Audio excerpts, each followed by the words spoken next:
All right. So welcome everybody to Matching Tools and Activities. In some ways, I feel like this is sort of like a recap of the week, given the agenda that I've got. We've got a lot of stuff that we've gone over in more details this week, but I also wanted to have this be more of a participant-led session as well. And I'd love to hear the things that you either have been doing that have been really, really successful for you, or maybe things that you used to do in person that you have been struggling to do online, or maybe something uh, like synchronous that you're trying to do asynchronous, um, just so that we can sort of talk through some options and talk through some different technology. I've got a Padlet going. I think I already copied the link, but I'm just going to recopy it just to make sure. I'm going to put the Padlet link into the chat. Oh, I just sent it to one person. Let's try that again. There we go. I'm going to put the Padlet link into the chat. So if you want, feel free to add your own content. I'm also just going to share it for a moment. So this is what I've got for the Padlet right now, just for ideas for matching tools and activities. So like I said, we've got some repeats from things we talked about a little bit already this week. We've got some gamification. We've got Padlet, obviously. And we've got some things that we talked about before, like one-on-one conversations, trying different methods to get students to turn their cameras on so that they're not just names on a screen. But if you do want to add something to the Padlet, if you haven't used Padlet before, you just have to hit that big plus sign down at the bottom. And then you can type your own title, title example, and then whatever you want to type. Next goes here. And then you can drag it around so you can put it wherever you feel like it fits best. I'm just going to get rid of that one for now. So I'd love to hear sort of your your things that have worked well, things that you found have been great for, sort of making your activities work in a virtual setting, whether it's synchronous or asynchronous. Or if you've got something that you're trying to do, I'd also love to hear that. So before I sort of jump in and start with some of my stuff, is there anybody that sort of wants to talk to something that they've been doing that they've found is really successful? Kevin, how would you like people to would you like them to raise their hands, or how would you like them to speak up? Whatever you want. That's what I tell my students. If you're comfortable with raise hand, you can raise your hand. If you just want to unmute and speak, go for it. Just be respectful of other people. So two people speak at once, just like pause. Kevin, can I start off? Yeah, go right ahead. Cindy and Kevin, I just want to tell you, because of you guys, I've been a huge user, proponent, advocate of screencast-o-matic videos. Yep. So easy to learn. Love it. Absolutely. If you've never created a screencast-o-matic video, absolutely something you should look into. But the reason I bring it up is because I always put my little picture in the lower right-hand corner when I create a video for the students in my math classes. I think it makes it more of a personal feel. I don't know, maybe that's just in my mind. Yeah. But, instead of them just listening to my voice and looking at math slides changing, they get to see me down the lower right-hand corner. So I don't know. Maybe that's all in my mind, but I just wanted to chime in as that's kind of something that I do. No, I think that FaceTime is huge. Like whether it's I mentioned on one of these, I moved things around too many times.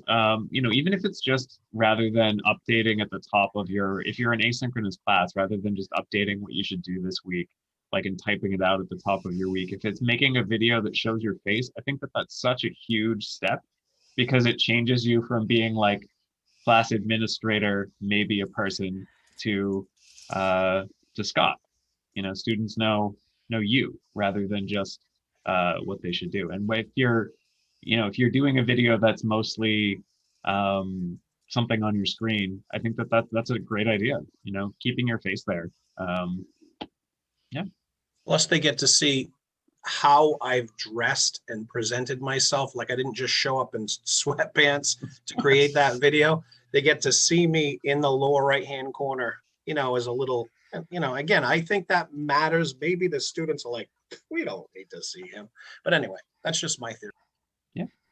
I want to add, last semester, one of our OTL fellows, Castania Lisette, did a discussion about instructor presence in asynchronous courses.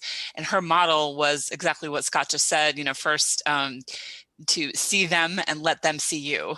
And she shared her material in those two parts on how you can see them more often and how you can let them see you more often. And I really love that model. Mm-hmm. I also use Screencast-O-Matic quite a bit this semester because I find that because they're on Zoom so long with me, our classes are 2.5 hours. So they're on Zoom for so long that I try to abbreviate it a little bit, maybe like 2 hours, 10 minutes, but then I use Screencast-O-Matic to go over my assignments. So they see me explaining the assignments and then I'm able to share examples. So it frees up class time to do things that are a little more engaging and then and hands-on, you know, interactive. And then they just hear the assignments through the Screencast-O-Matic where they can still see me too. So I really like that feature for it. Which is also good because they can go back, you know, if it's like 3 days later and they're working on the assignment, they can go back and get the original instructions in your voice, which is great too. Right. Yeah. And I've been using Pear Deck this semester as well, which actually, because I'm in education, so Pear Deck is actually a tool for teachers to use with students, with elementary students. But I've been using it with my students because when you're using Pear Deck, you can insert slides through Pear Deck where your students can interact with the slide. So they can drag and drop, they can match, they can type their responses, and then you're able to see them all and you're able to share them all as well.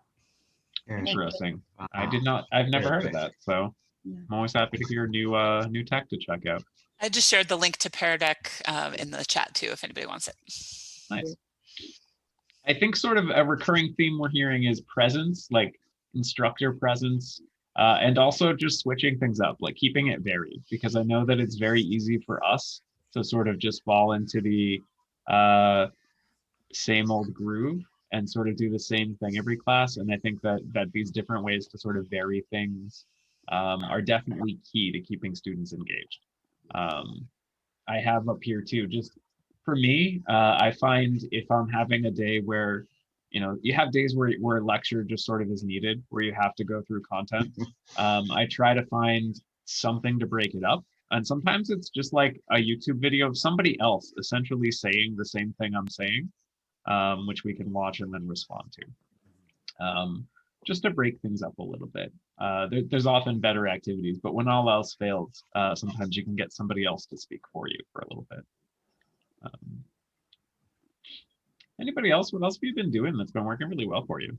Speaking of breaking up, I found out that my classes of 75 minutes work much better if I give like 4 or 5 minutes break in the middle.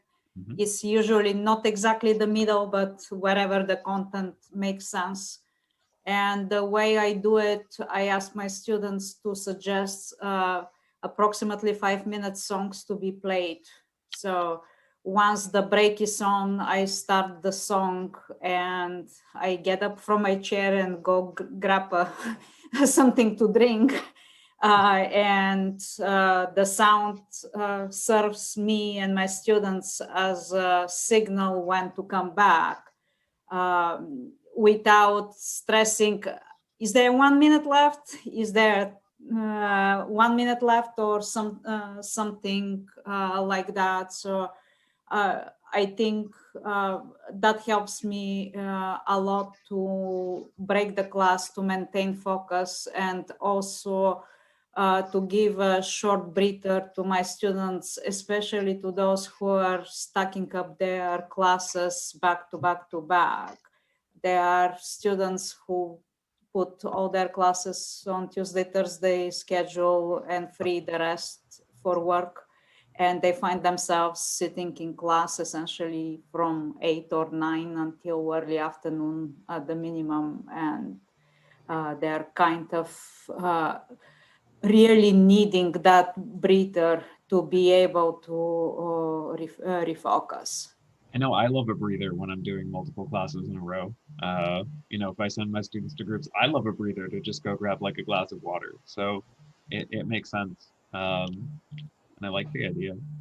Um, and Cindy, you posted in the chat sort of the question of how do you know when it's time to change activities or shift focus? Does anybody have sort of any guidance there? Especially when you can't always see people's faces, right? And Yep.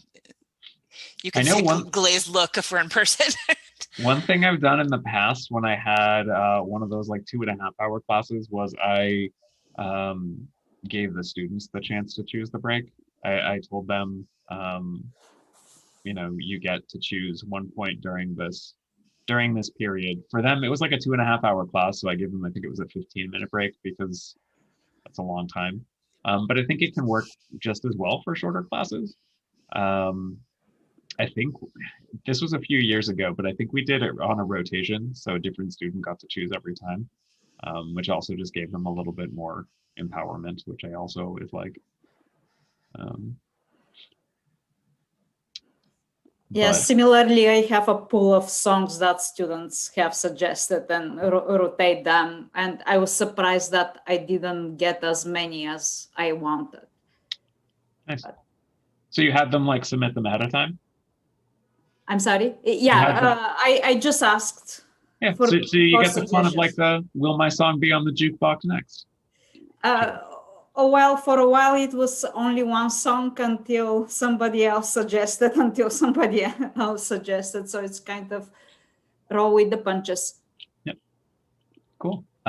We have somebody put in Zoom breakout groups, group work in Zoom and reporting back to the class as a whole, which I think is a fantastic way to organize things, especially when you're trying to go over new content.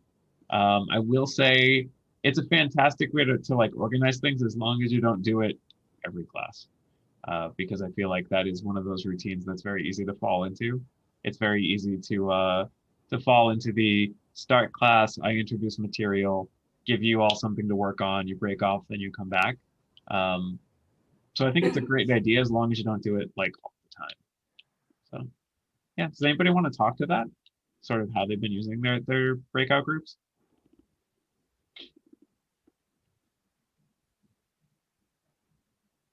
I can add one because I'm really excited about how it worked with breakout groups, having them each group working on a part of a collaborative document. So we did, everybody was working on a different PowerPoint slide, and the way that everyone came back together, I was so excited it actually worked. So we were discussing something, and I said, before we break up into groups, I shared a link in the chat, this will be the document we're contributing to. You will see a slide for each of your groups, and your task is, and I described it. And it was a great way for me to be able to see how all the groups were progressing because I could access the product they were all working on at the same time. In the past, I've done it where here's a place for group 3 to put their work. Here's a place for group 4 to put their work. And I found myself a little bit crazed during the conversation. I do love anything where students get to come back and teach the rest of the class about what they looked at too. I think that's always great. The one that has worked really well for me this semester in technical writing, we start out with like resumes and cover letters. So I sent every group off, gave them a resume to look at, had them critique it, and then guess where it was 5 groups. So guess where in the 5 groups theirs would fall, whether they have the best or the worst or somewhere in between, which adds just a little bit of gamification too. And it made them sort of pay more attention because when they came back, they had to spend 1 minute just sort of talking about what's good about this resume, what could still use work. And I think that when you give them specific directives and you give them a way to interact with the rest of the class when they come back and you let them know ahead of time, I think that's when you get the best results. Or when they're collaborating to a document that's being shared immediately. Yeah. We got a bunch of new stuff going up. We've got Jamboard. Anybody want to talk to Jamboard? I put Jamboard up there just because I do use Jamboard. I love it because I like to have the students in groups when they are brainstorming. So using those Post-it notes and Jamboard They can, color code their ideas and thoughts and show the integration or show the connection and relationships between ideas. And sometimes sometimes I create the Jamboards, a different board for each group. And I will have ideas and topic related to our topics on there already. And I have them sort them and then explain their sorts, and then go on to a different group's Jamboard, look how they sorted the ideas and find a second way to sort them differently and explain their thinking. Nice. Yeah, I like that. I put Padlet, which I made the Padlet as well, they're kind of similar in concept. And I think that you can use some of the same tools either way. I think they're fantastic in that it gives students immediate ways to contribute. And it gives them like a finished product when they're done. They can see what everybody contributed. Kevin or Marlene, can we access Jamboard through the TTC? Or is that a separate one? Don't know. I don't think we have a license for that, but I could be mistaken. I think we might. I'm able to log in. I go to the website, but Okay. then I'm able to log in with my BSU credentials. So I think we may. I don't know. That's a good question for Kim. Yeah, I believe it's just a Google tool. It's just a free tool from Google. Oh, well, there you go then. On campus, we have the actual board, which I don't know if you ever use that, Marlene. I have. Yeah, so to connect to that, obviously we need the $5,000 device, but just to use Jamboard, I think is free. Nice.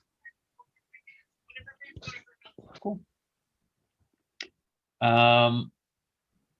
We've got somebody added student presentations using the free version of Screencast-O-Matic or using their Zoom account to present, record, and share link. I had also talked about having students make like a video or a poster or some other products that they can teach the rest of the class or teach strangers if you're going to do it at one of the research symposiums.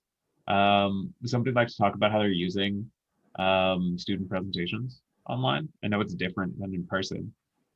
I typed it, so I can't speak to it because I don't teach. This is Stacy. But I have helped a lot of people who had presentation assignments for their students, and they were looking for ideas on a way to do it. And a lot of them just ended up using Zoom because the students were more comfortable with the platform because they're using it for their synchronous classes anyway. So with their Bridgewater Zoom account, they can just create a meeting by themselves and record it. So that was a nice option that was simpler. They didn't have to learn a new tool. But I just wanted to bring awareness to the fact that Screencast-O-Matic also has a free subscription that students can use as long as it's not more than 15 minutes. Yeah, and I've also had students, because most students I think are comfortable enough with just recording on their smartphone and making a YouTube video as long as they make it private. It's it's unlisted, so nobody else can find it. Yeah, I think that, the only drawback was if they wanted to share something like a PowerPoint or something on their screen, those were good options for that. But absolutely, if they can just record themselves, they all know how to do that, I think. Yeah. I think it sort of depends on what they're presenting. Yeah, exactly. Yeah. When I've had them do it, it's for the same technical writing class. Their final project is to make a video showing how to do something that other people would care about, whether it's like how to bake my grandma's cookies, or how I've had aviation students do how to read the weather readouts from airports, and then they also have to write the document to go with it. So for that, they tend to use YouTube because it's easier to record stuff that isn't on their screen. But I think that it definitely also makes sense to use Screencast-O-Matic or Zoom if it's something that's like screen based.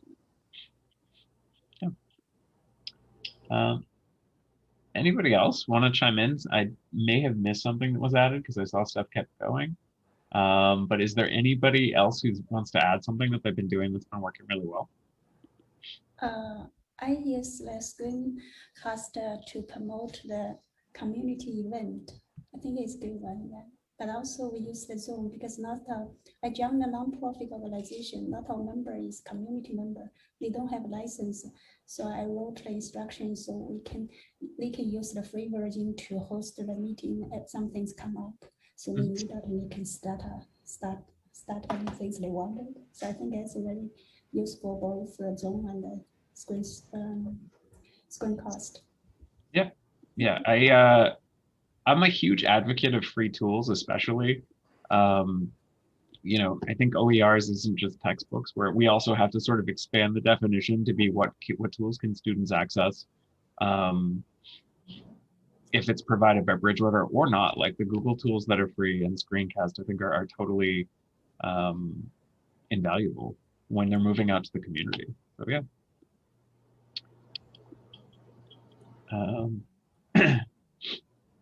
Anybody sort of want to tackle the other side? Is there anything that you used to do in class, like in person, that you have been struggling to figure out how to do online that you want to talk through?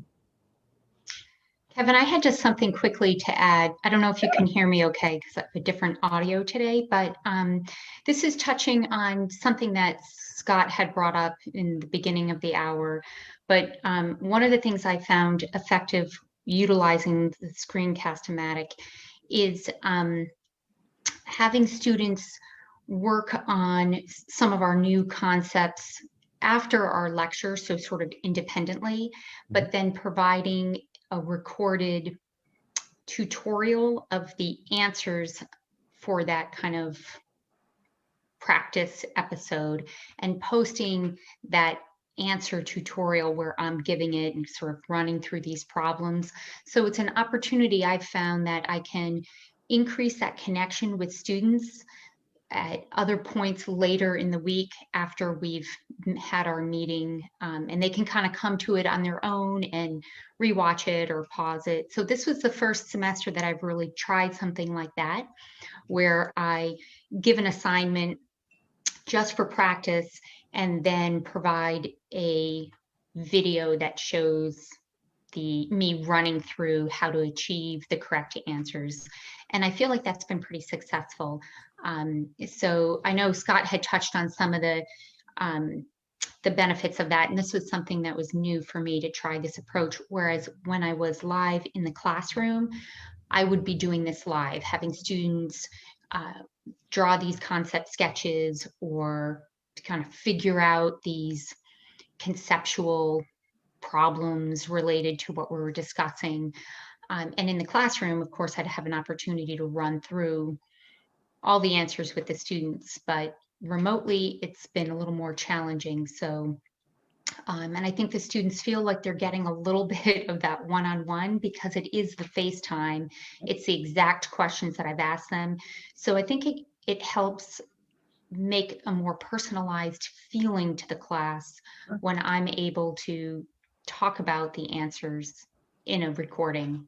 Yeah, I also love it. Like that's something that I'm used to, like waiting until the next class to go over it, and I love that you can record it and have them do it, you know, when they're done with the assignment. Right, exactly. And another thing too, we had talked about having that screencast in the beginning of, instead of just a letter, like here's the module for this week, having that screencast makes it really much more personalized. But what I've also found is it's an opportunity not just to present, okay, this is what this week's module is going to look like, but sometimes I'll try and reference something personal to the week prior, and that just makes it feel much more personalized, like really great job on the quiz last week. Sometimes I might throw in a statistic or kind of go through the more difficult question before springing forward. And it almost helps, I find, kind of help us move together through the material as one group, like we would in a classroom, and just provide that link between last week and this week and that personal. I know someone else who did something similar also said it lets them sort of comment on what they're seeing, because they did weekly discussion boards. It lets them comment on the discussion boards without having to actually spend like 15 hours a week commenting on every discussion board post. Oh yeah. Oh, that's actually a super great tip, because I had to drop the discussion board because it was too it was like something I felt like I couldn't keep up with. Yep. So that's so great. She would mention specifics of you know, in last week's discussion, you know, Johnny mentioned this and was specific, whereas I think some of you maybe weren't specific enough, just so that you're hitting, students get that call out, which they like. They feel like they're getting that like commentary on their discussion other than just a grade, and you don't have to spend. I'm always about not spending hours doing the tedious stuff. Mm. So I think that that's a good way to sort of to skirt some of that too. Yeah, for sure. As a bonus. I also put on the Padlet, one of my favorite things when we are going through like a chunk of new material where it's sort of, it's stuff that students have to, you know, read and process. I'm a big fan, and this sort of goes hand in hand with what you were saying, of quiz until you get it right. Doing a Blackboard quiz that students can retake, where they don't see the answers, but they can retake it until they get all the questions right, just as a way to check knowledge rather than penalize lack of knowledge. And I think that that can go hand in hand with sort of that video explaining this is why it's A, this is why it's B. So I think that those can also go hand in hand too. Cool. Anybody else want to share? I think I moved on a little quickly before. Anybody else want to share something that they've been doing that's been working really well for them? I'm particularly curious, this may be a what's going well or what's not going so well, so I might go for either sides, Yes. of how folks are doing group work. And if there's, you know, a group project that you have students do that goes from class to class, how you might be handling those. Especially if it's asynchronous, because I think that's when it's even tougher.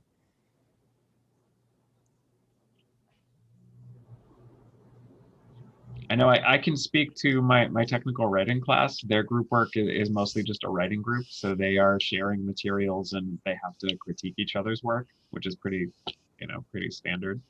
Sort of a before I see it chance to get some feedback. And that's done all through Blackboard groups on their discussion boards. So you do that just through Blackboard groups, or do you have any other tools? That one I just do through Blackboard groups. I just require them to upload their draft there and then comment onto other people's. So I don't, that way I'm not really reading the drafts. I'm just checking off that it's done. Gotcha. Okay. And it's been mostly good. There's been a few students that have not been really putting in the effort, but I think that's par for the course, right? That's the course, yeah. But when it's worked, it has worked. So I have had some success before too, with Google Docs for group work, especially when it's for like a bigger project where they can't actually sit and work together, or they can contribute their ideas. And you could use Padlet too, or Jamboard, where they can contribute their ideas and comment on other people's before they actually start doing the work.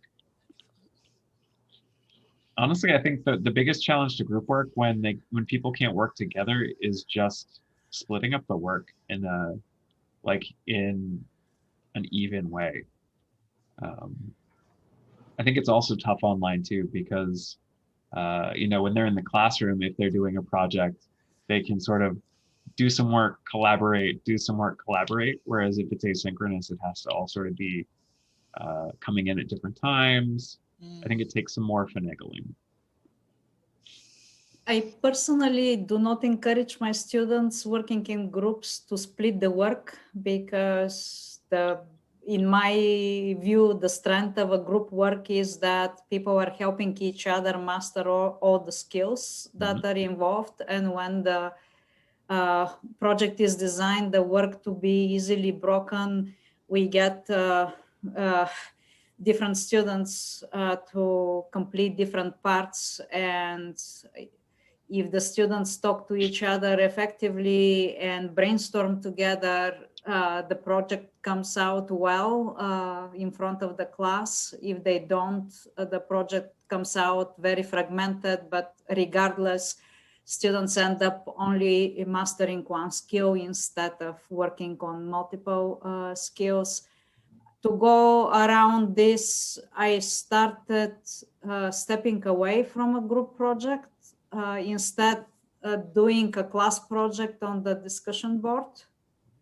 And when I experience issue with students who are not active in the discussion board, I usually convert the grade to completion, which helps the students overcome the barrier of how do I say that?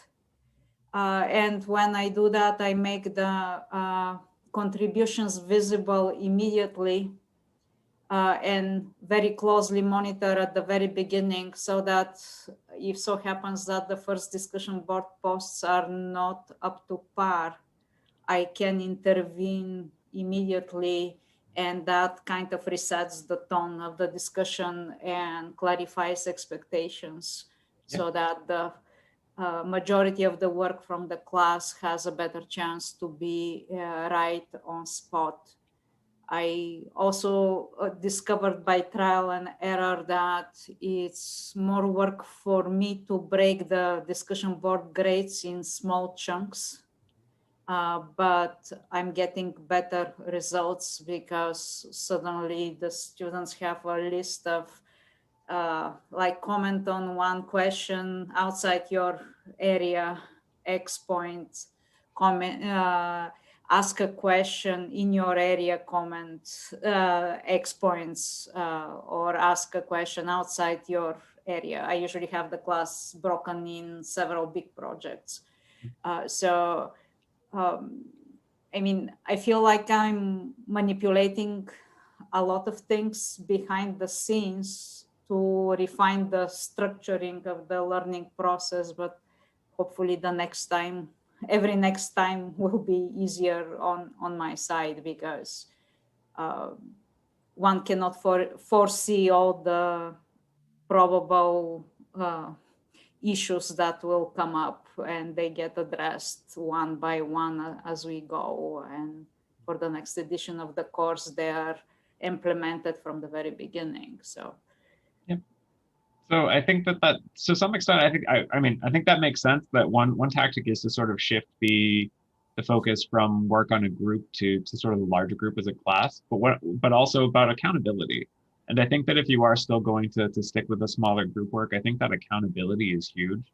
Either setting up sort of discrete, this is what each person in the group should do, like divide up the work, or have a way to make it so that every student is individually accountable. Because I think that's students' number one complaint about group work, is that accountability issue. And I think when you are online, especially if you're asynchronous, that's even bigger. It's a lot easier to have one person do all the work and not notice. So, before, when I've done group work, I've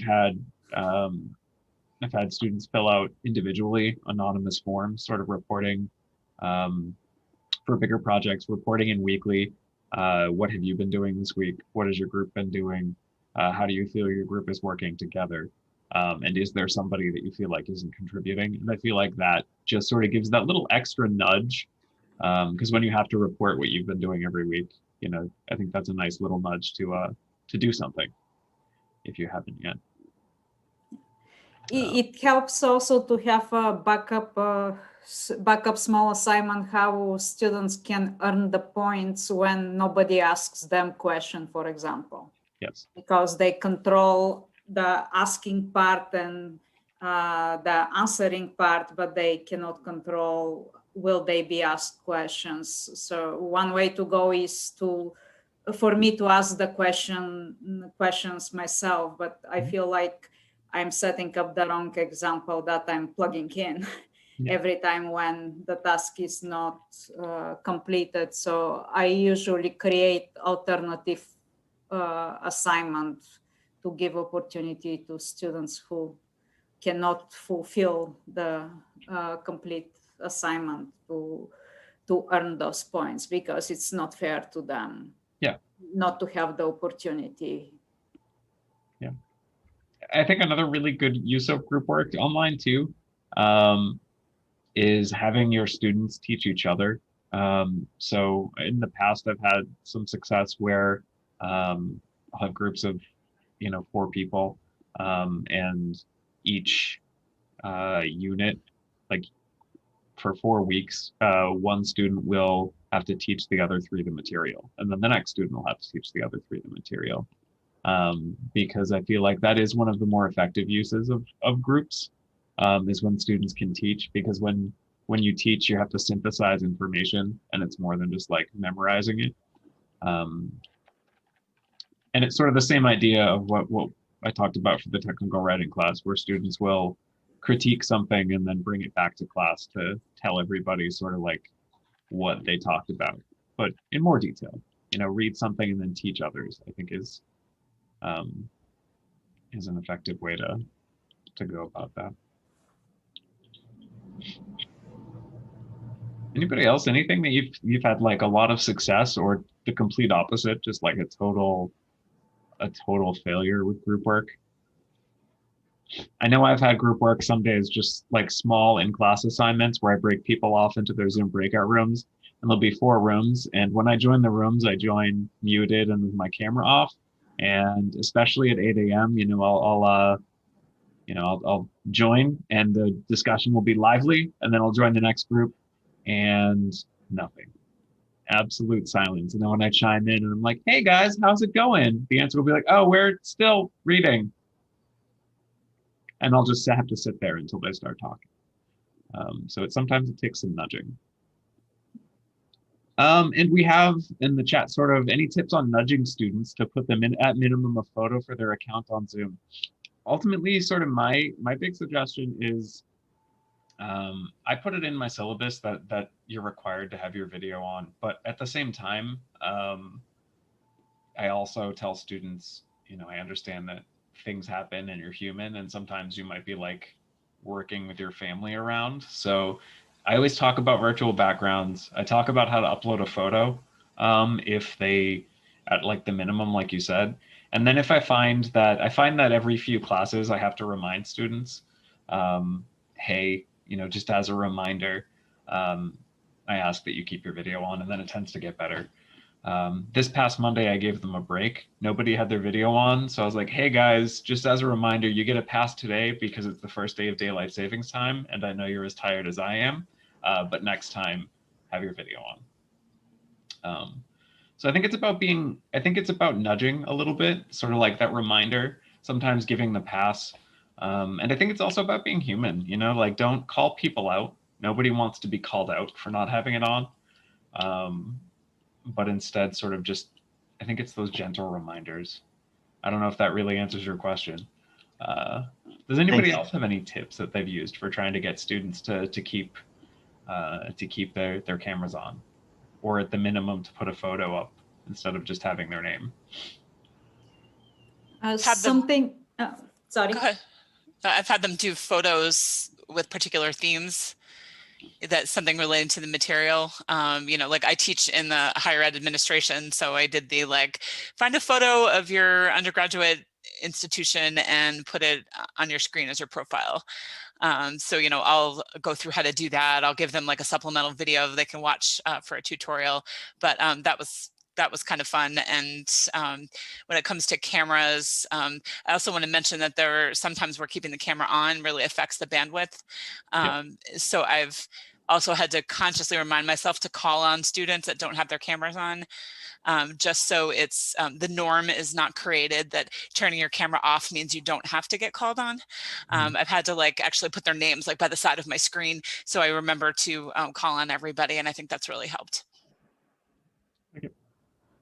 Yeah, something that I do in all my classes, regardless how they taught, I have a part of the grade for the class for academic professionalism. And that in the Zoom environment includes being on camera and so on and so on. The points are not many, and I break them. My classes are broken in sections and modules.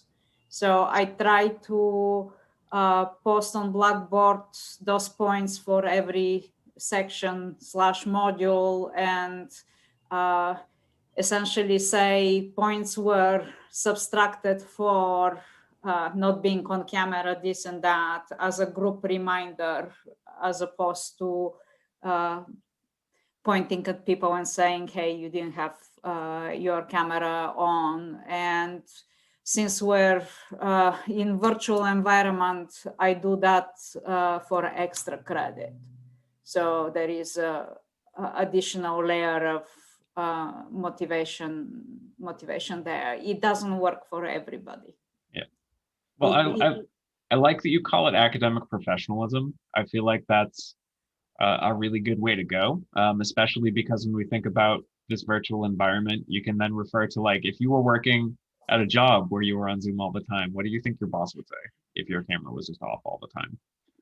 Well, you can tell that students have very different opinions on that subject. If you read my professor page, you'll learn that I require very specific ways to submit work.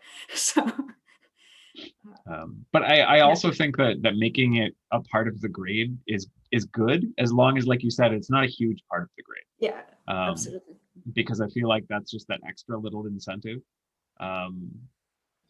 If it's 2 points, if it's 3 or 4 points, it's enough that if you can't do it, it isn't gonna kill you. But if you do, it's just a little bit extra, which I like.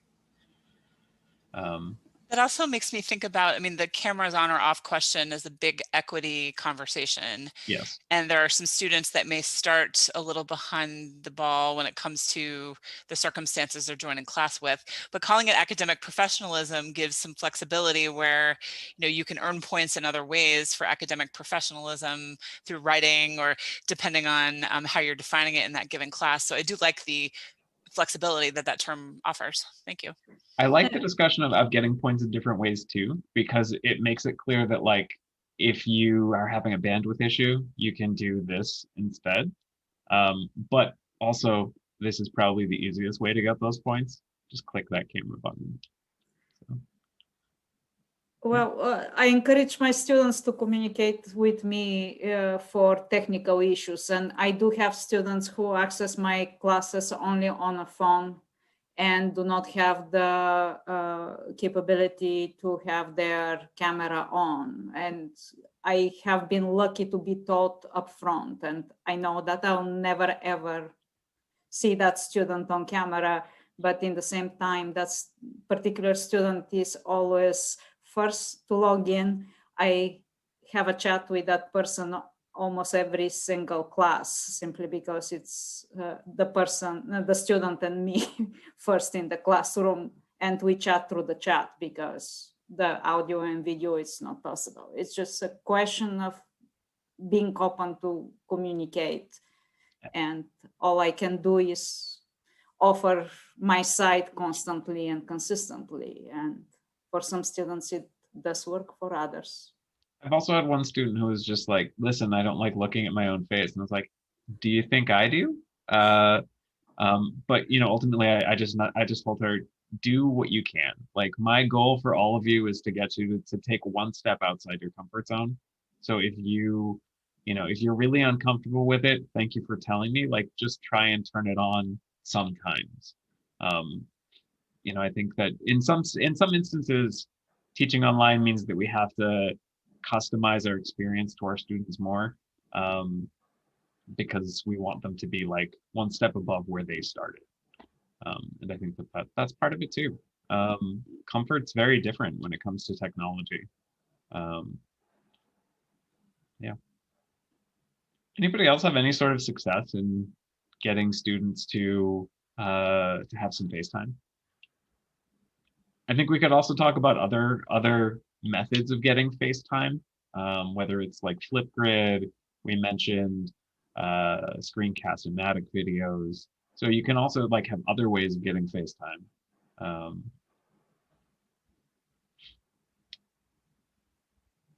I don't know where the hide self view went.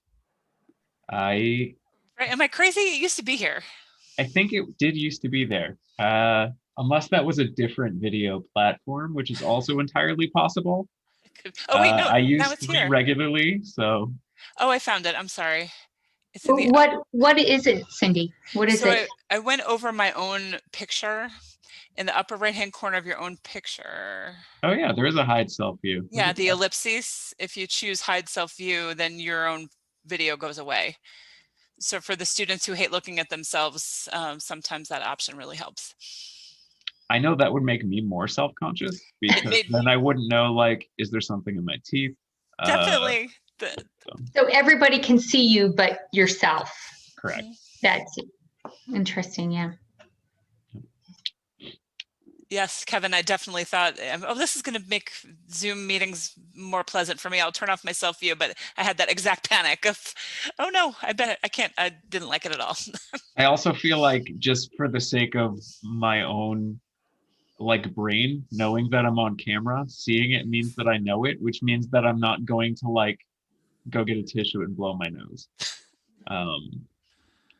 So I think that might be a solution for some people, but I feel like that's a limited number of people.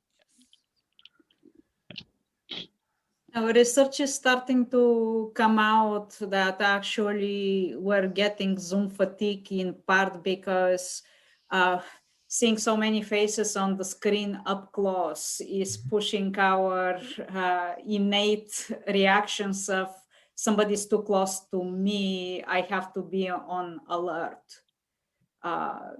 So, which makes a lot of sense. It's particularly frustrating when we're in a big classroom and we cannot see everybody on the same screen, and suddenly somebody can start talking and none of the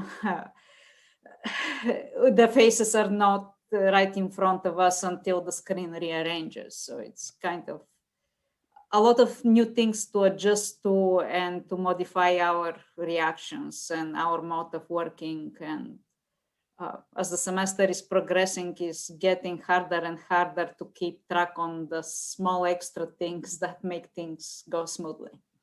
Yes, I'll agree with that. I think too that there also might be something worth trying out and just having some activities where people don't need their cameras on. If you're doing an activity where people are, writing something while you're in class, while they're brainstorming, I think it might be fine too to have some camera off time.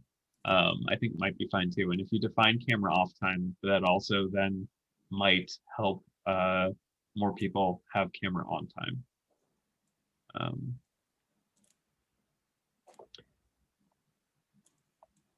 And I see that Cindy also just commented under the let's see those faces that Flipgrid was a blessing when discussion boards started to be too much. I think that Flipgrid is a good option to get that, like, don't need your camera on during class, but you can actually see the other students so they don't just seem like a bunch of names. When I did the engagement on that video on Flipgrid was incredible. The writing responses started to get a little bit stale, and the video responses were really robust, and I really enjoyed watching all their videos, and they actively back and forth with each other more so than they were in writing. So it was nice to spice it up. Yep.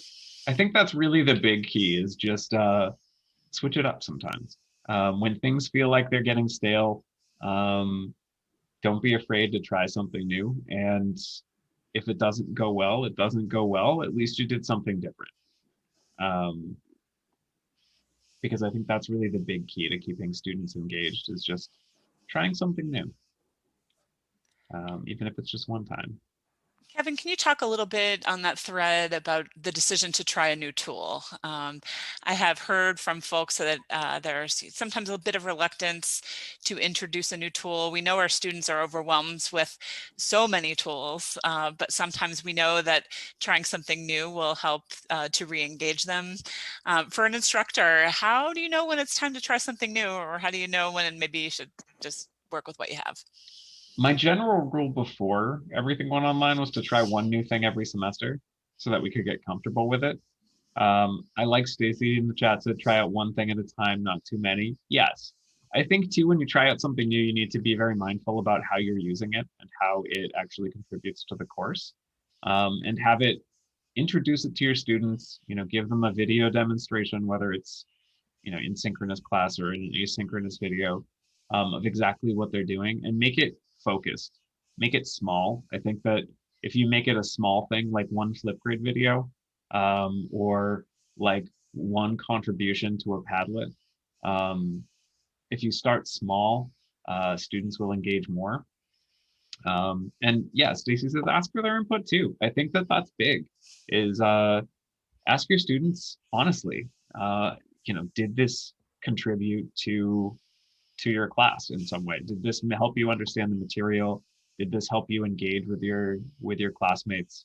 And if the answer is no, then either think about it and try it again later or next semester, or toss it out and do something else. I think back in January, I talked about sort of the importance of failing. And I think that more than ever, learning to fail, but learning how to like learn that you failed is a huge skill. And it's one that I think that all of us could use more practice in, because it's scary. And I'll also say, like, if you want to try something new, you play around with it too. I before I introduced Flipgrid, I went on and made my own like Flipgrid just for me, and I recorded my own video and responded to my own video. So just take the time to make sure that you're comfortable with it, so that when you teach it to students, you don't seem really hesitant. Yeah. We are at like 1:52, so we're sort of approaching the end of our time. Is there anything that we want to sort of close with?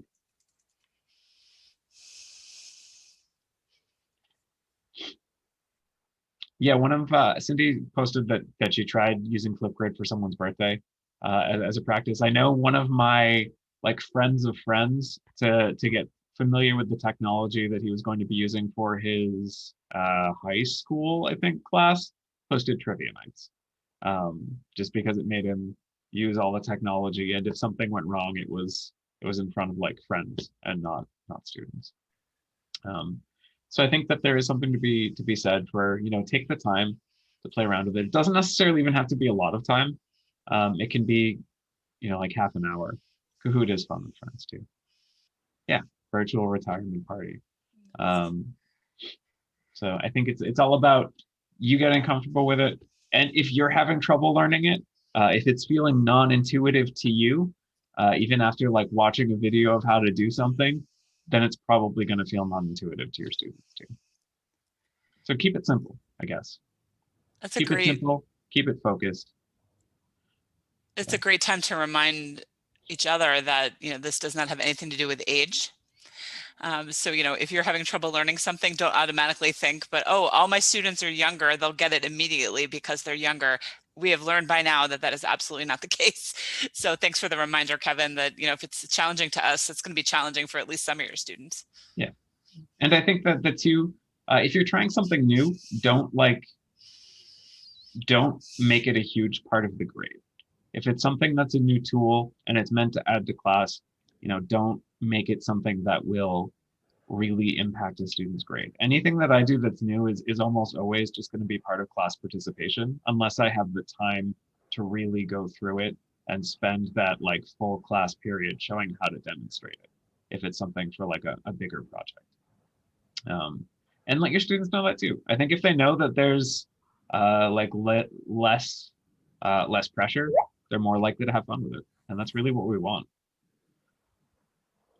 I think it's going to be a challenge going back face-to-face. My face-to-face teaching is going to be changed so much by having this experience, all of these new tools, so many of them that I love and I found so engaging with students, and how to, keep those at the same time and implement those while I'm doing face-to-face teaching again. I think everything's going to be very different face-to-face. I know there are days now when I will like go to the supermarket and they'll try and engage me in small talk and I will forget how to do that. I think that things are going to be very weird when I go back face-to-face, and I think hopefully they'll be better. I think sort of what you're bringing up of all these new tools, like hopefully they'll be better, but they'll definitely be different. Yeah. I think that's a nice optimistic note. Do we want to end there then? I think that's great. I want to also mention that both OTL and TTC, we're going to really want to learn more about your thoughts on what going back to face-to-face is going to be like, and how we can best support faculty in teaching. So whether it's relating to technology and use of hybrid models, or what face-to-face teaching is going to be like. We're starting that conversation now about support that faculty will need and ways we can help to ease the transition when it comes time for that. So we'll look forward to your insights at another time. Yeah, and I think that some of these tools really do lend themselves very well to the classroom. I know that I was using Poll Everywhere in the class really successfully before we went online. And I know that these tools of, you know, the screencast-o-matic recording instructions and putting it up on Blackboard will still work just as well, and will still be just as useful. There's just some things that will need to be adjusted. But I think we can do it. I think we got this. Cool. Well, I just want to say thank you to everybody for attending. Thank you for contributing. I'll leave the Padlet up for the next couple days if you want to go back to, you know, to check out other people's ideas. And otherwise, thank you all for attending, you know, this whole week of conferences. If you checked in at any point, well, you did because you're here. So thank you. Thank you so much. It's been a really great week, and major thanks to Kevin for leading our discussion today. Yeah. Have a good weekend, everyone. Thank you.